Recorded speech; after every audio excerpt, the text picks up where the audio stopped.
everyone, John Michael Swift. Welcome back to the Triad Chord Scale series. Today we're doing what I call the Romanza scale. It's the first inversion triad chord scale on the top three strings, the thinnest three.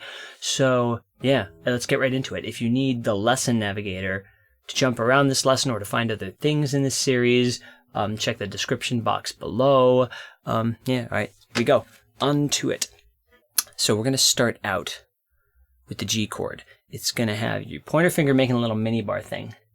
It's going to be the first shape we use also. I call it the hook shape. So that pointer finger is ideally going to get the 3rd fret of the 1st and 2nd string.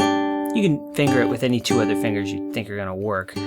Although preferably don't have, as long as you don't use the pinky, you can probably work it out. But I usually try to do this little hook like that to get those first 2 frets. Next after that, I'm going to get my middle finger onto the 4th fret of the G string. It's going to give us kind of this hook shape where you got like a little straight line here, but then it turns. Little hook shape. So that is our bass. It's B, the 3rds in the bass, D there, and G. So that's our first inversion G triad. Right below that, we're going to have our kind of upside down triangle. That is our F sharp diminished. It's the 7th degree. So I'm going to use the middle finger, 2nd fret of the G string, pointer finger, 1st fret of the B string, and ring finger, 2nd fret of the E string. So let's just take a second, try to alternate between those two. Once you feel you can make them both kind of click.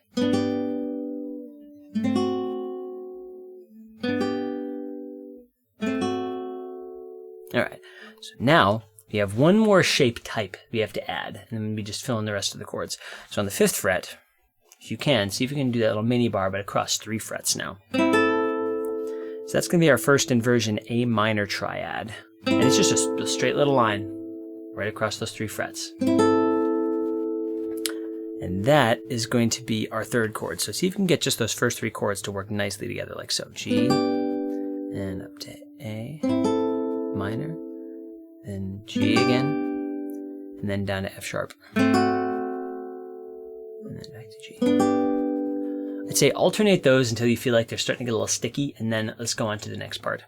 So in any diatonic triad chord scale, which is all we're doing, the 1 chord is major, 2 chord is minor, the 3 chord also minor. So we're going to just take the A minor and just slide it up 2 frets. Just line shape on the 7th fret. You can cram all your fingers in there if you want. It's possible. I tend to like to do this with just 1 finger if I can. It leaves me a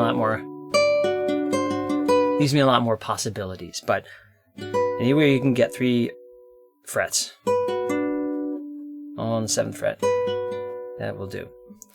So right above that, we use the hook shape again. We're going to slide the bar up 1 fret up to 8, but we're going to add the middle finger on the 9th fret of the G string. It's our hook shape again. So the 4 chord is major, so we have a C major here. And if you get a second, see if you can kind of mess around with B minor, A minor, B minor, C. Just alternate that with me a few times. C, B minor, A minor. I'd say just play with that till it starts to stick. Then, from the C, I'm going to slide the C that we did up a whole step. So now we are on the 10th fret. Our low bar's on the 10th fret, and we have the middle finger on the 11th fret. This is our D chord. This is our D major triad. So if you can, take a second, go D on 10, C on 8, B minor on 7.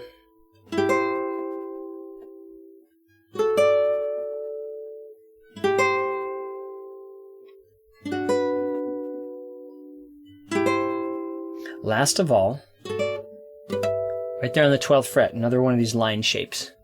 That is our minor triad. That is our minor 6 chord. So the same as you had here. I'll often use another finger because I don't have a cutaway on this guitar and it's a little hard to reach the pointer finger in there, so I'll often use my ring finger. But anyway, you can kind of get 12, 12, 12. That should do it. So take a second just to get these last 3 down if you can, or kind of remind yourself.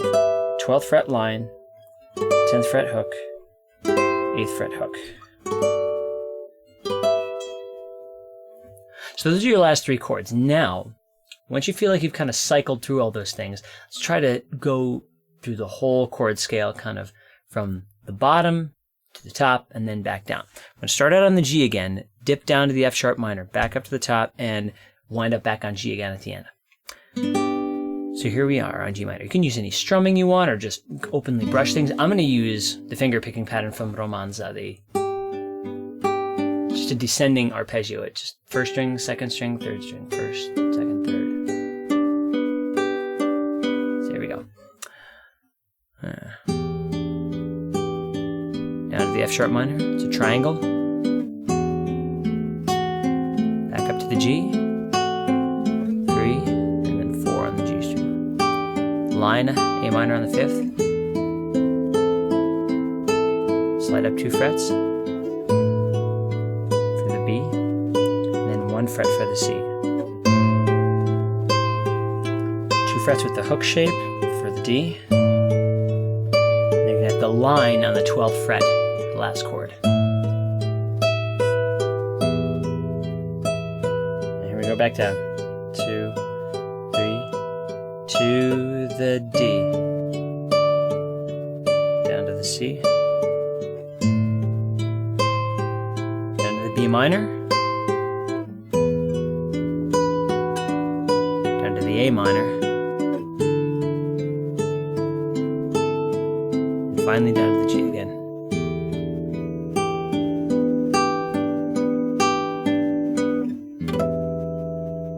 Well, there you have it. That is the Triad chord scale for the first inversion set. In the next couple lessons, I'm going to do improvisations based on this. I'm going to start from the ideas that are in the pieces based on the Romanza, and I'm going to show you some really simple ways to add some cool finger picking techniques that really open up what you can do with this scale. So stick around with us for that, learn some of the riffs, really try to learn to unpack this stuff musically. That's where I think the real satisfaction comes. You get these exercises down, but then you turn them into your own thing. That's where we're going with it. So hope you stick with us for that. And yeah, hope to catch y'all soon. Bye-bye.